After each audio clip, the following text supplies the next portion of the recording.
బాగుండాలి. So the reason, a couple of questions ఉన్నా.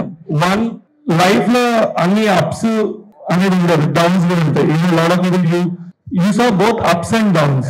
చాలా మంది ఒక పాయింట్ ఏమంటే మన స్టూడెంట్ లైఫ్ లో కూడా వచ్చి నాకు బ్యాక్గ్రౌండ్ లేదు, బట్ అది భూమి బెయిన్.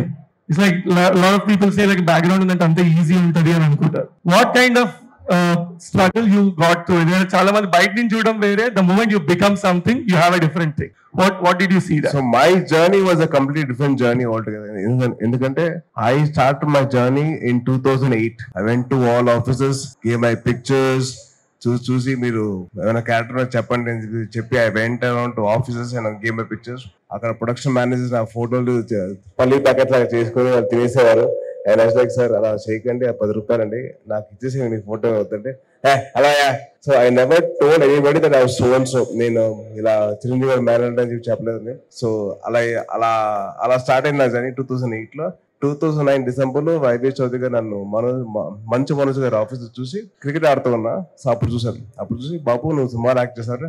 చేస్తానండి, బట్ నేను మా ఫ్యామిలీ వాళ్ళు చూసుకుంటున్నాను అండి నన్ను. అంటే ఈ ఫ్యామిలీ ఎవరమ్మా అంటే ఇలాగా నేను చిరంజీవి గారి మేనల్ నుండి కళ్యాణ్ గారి మేనల్ని అంటే అప్పుడు హీ వెంట అప్రోచ్ దెమ్. అలా నాకు రే అనే సినిమా స్టార్ట్ అయింది. 2010 లో cinema start October 17. And then I had to go through a lot of struggles because of cinema shooting జరగకపోవడం, ఫైనాన్షియలీ కొద్దిగా ఇరుక్కుపోవడం అవన్నీ. But I never gave up on my dream. And 2012 లో సినిమా అయిపోయింది అనుకున్న టైంలో one of the main actors passed away. So 2013 లో మళ్ళీ I had to reshoot the whole thing with JP గారు. అండ్ దెన్ 2014 సినిమా రిలీజ్ అవుతుందని అనుకున్న time మళ్ళీ ఇక్కడ కొన్ని ఇష్యూస్ అయ్యి కొన్ని పొలిటికల్ సినారియోస్ వల్ల సినిమా 2014 నవంబర్ లో రిలీజ్ అయింది. So I never gave up on my dream. I went on with it. I just took everything as it came. Super.